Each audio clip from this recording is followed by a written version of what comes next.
Y nuevamente gracias por estar con nosotros. Le anunciaba antes del corte comercial la visita del conocido empresario atoyaquense, Pedro Brito García. De hace mucho tiempo lo conocemos. Lo invitamos a que acudiera a este estudio para hablar de temas muy diferentes. Él fue presidente municipal constitucional de Atoyac en el 2005-2008. Dentro de la función pública fue director general del Servicio Nacional del Empleo en el 2010 al 2011, pero lo fuerte además de la política pues ha sido también su actividad empresarial. Él junto con su familia han generado infinidad de fuentes de empleo en Atoyac de Álvarez y en otros lugares, y eso precisamente le da a él como persona pues autoridad para hablar de temas relativos a cómo ves el panorama en diferentes ángulos. Pedro, antes que nada, buenas noches, un gusto saludarte. Gracias por la invitación primeramente y bueno, gracias al auditorio porque nos permite entrar a sus hogares, ¿no? Muchísimas gracias. Pues la política incursionaste ya hace algunos años, obviamente un tema que no era ajeno a ti, pero lo afrontaste en un periodo muy complicado también de gobierno, porque en ese tiempo hubo alternancia. Recordarás que gana Ceferino la gubernatura y hubo una alternancia bastante complicada, pero al final de cuentas todos los alcaldes en ese momento, tú fuiste parte de ellos, pues trabajaron de la mano con el entonces gobernador. Así es. Te comento, yo ingreso a la política a partir del 2001-2002 y lo digo francamente, yo participé por el Partido de Acción Nacional en ese momento. ¿Dónde nace esa inquietud? Primeramente, en el año 95 yo sufro un secuestro. Posteriormente, en el 2000, otro hermano ahora sí que mi hermano mayor, igual, y no vimos respuesta del gobierno. Entonces ahí nace la inquietud de querer participar y querer hacer unas cosas diferentes. Participo en el 2002, pierdo contra el PRI. Y vuelvo a participar ahora en el 2005 con el PRD, me dan la invitación y pues gustoso, armamos toda una estructura y ganamos. Previo a esto nos unificamos con el PRD, la estructura en ese momento que teníamos de Pedro Brito, digamos, con la estructura del PRD y le logramos dar al gobernador Ceferino Torreblanca más de 11,000 votos. Posteriormente participo yo ya como candidato del PRD. Y perdemos como 500 votos aproximadamente, pero ganamos por un amplio margen. Estamos hablando que el candidato más cercano hubo una diferencia de 5,000 votos. Entonces, logramos canalizar toda esa desesperación y esperanza de la gente y logramos, creo que una de las mejores administraciones de Atoyac, claro, sin menospreciar todo el apoyo que nos dio en ese momento el gobernador Ceferino Torreblanca. Hubo muchísima obra, muchísimo impacto social, obras que demandaban muchísima atención de muchos años, nosotros las logramos concluir y pues, llevarlas a buen término, ¿no? Pedro, Atoyac de Álvarez, gobernar Atoyac de Álvarez, pues no es cualquier cosa por las organizaciones que hay ahí. Es muy complicado. ¿Cómo le hiciste tú para poder ponerte de acuerdo con tantas organizaciones sociales? Porque pues todas reclaman el presupuesto y obviamente no para mejorar sus comunidades, pero es complicado, ¿no? Sí, es muy complicado. Creo que en aquel tiempo eran más de 80 organizaciones y todas quieren, todas demandan. Sí, entonces ahí lo que hicimos fue la concurrencia de recursos. Decíamos, ok, te podemos dar lo que tú gustes y mandes, pero ¿qué le aportas? Y todo el mundo nos decía, normalmente los gobiernos anteriores hacían apoyo de la famosa paca de cartón. Nosotros lo cambiamos por la lámina de fibrocemento y con Mariana Trinitaria. Era un programa, o es un programa muy noble, muy bondadoso, en el cual el beneficiario ponía una parte, nosotros como ayuntamiento otra parte, y el gobierno del estado inclusive aportaba. Entonces la bolsa de recursos era inmensa. Posteriormente, los beneficiarios pues los recibían en su propia casa. Claro, entonces, el impacto era que esas casas ya en el siguiente año ya no te estaban demandando más ayuda.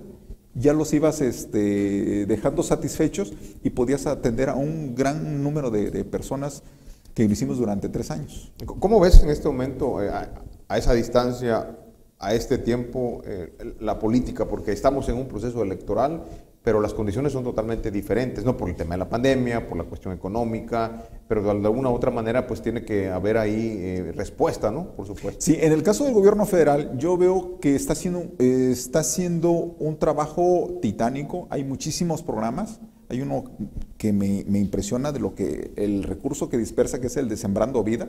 Creo que le están dando arriba de 5,000 pesos mensuales o bimestrales a los agricultores. Entonces, pues son recursos que están bajando. Afortunadamente en esa situación, si no, eso ya fuera un caos. Ya se hubiera, la violencia se hubiera disparado. Está muy tranquila la situación, entre comillas, por todos esos recursos que están bajando de la federación.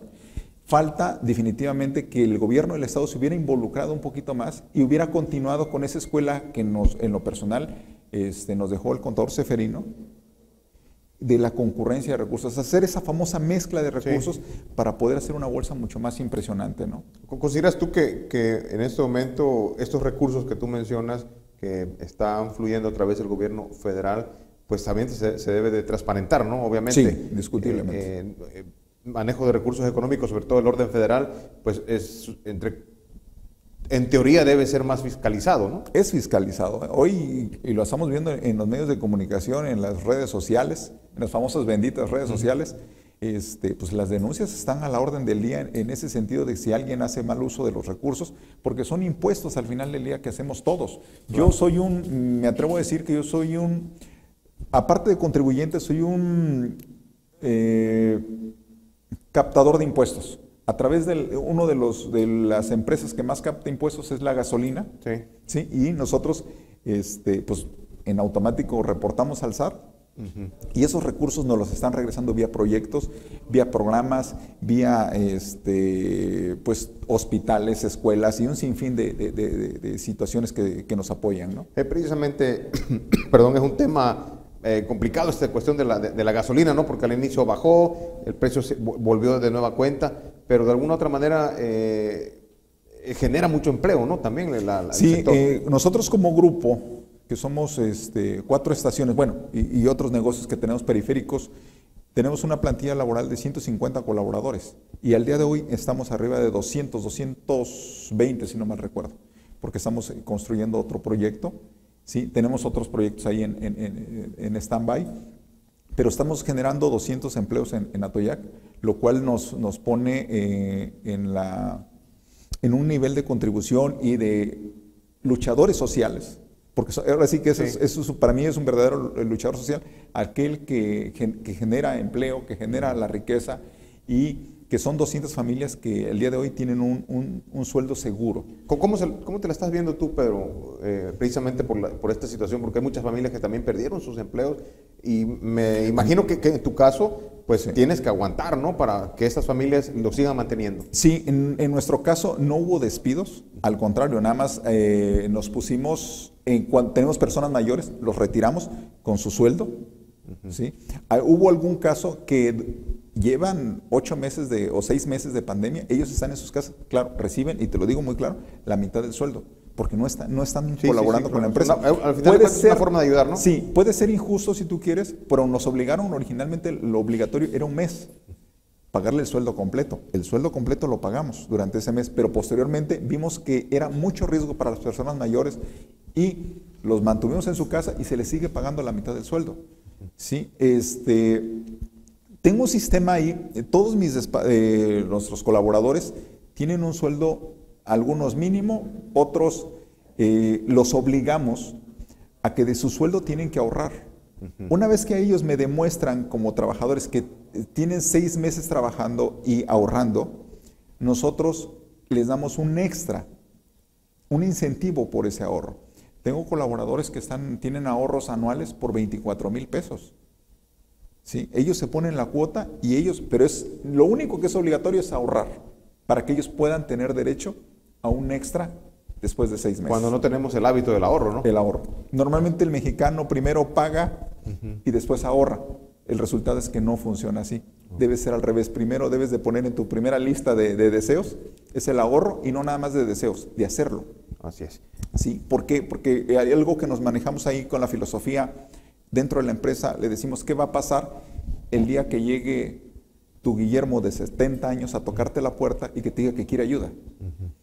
Pues le tienes que abrir y lo tienes que atender. Sí. Entonces tienes que prever ahorita, el Guillermo de ahora tiene que prever el recibir al Guillermo dentro de 30 años. Así es. Entonces tenemos que empezar a hacer una cultura del ahorro, y no nada más en las empresas.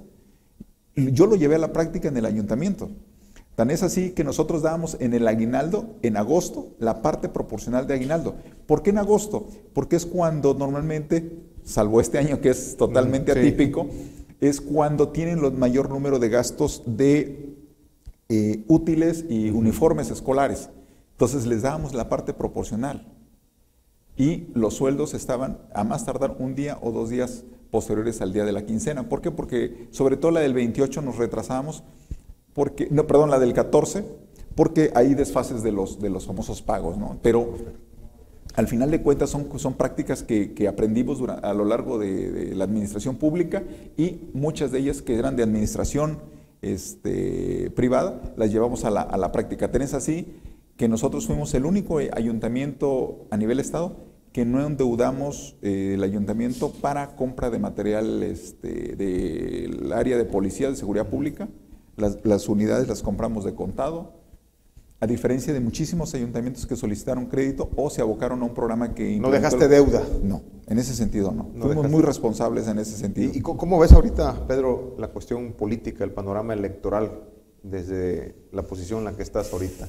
Pues hay muchos dices y diretes. Muchos candidatos están ocupando su posición dentro del gobierno. Yo creo que más que nada deben de demostrar su capacidad administrativa para poder aspirar a demostrar en lo subsecuente que quiere ser electo, ¿no?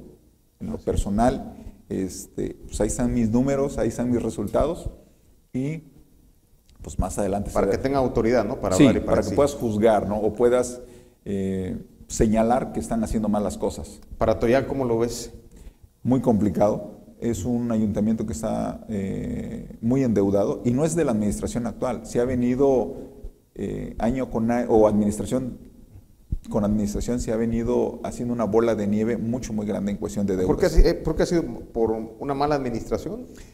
Sí, me atrevo a decir que sí, porque hubo una administración posterior a la mía que a todos sus líderes o operadores políticos los apapachó.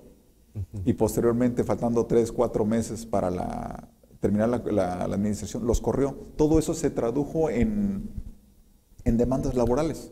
Cuando llega la nueva administración se encuentra con una lluvia de deudas. Pedro, pero fíjate, fueron prácticamente en todos los ayuntamientos, porque antes se estilaba, sale el presidente y se va con toda su gente.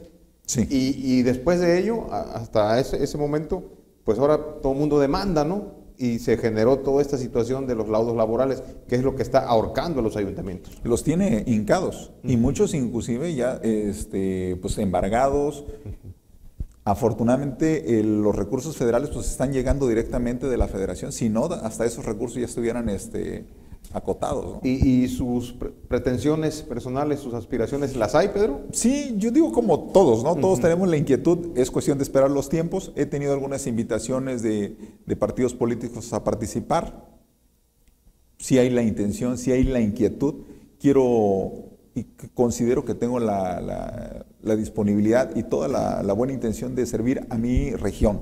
Hablo de Atoyac, San Jerónimo y Tecpan. ¿Estamos hablando de una diputación? Sí, local, sí. Sí. Sé que podemos hacer cosas, hay cosas que hay que retomar.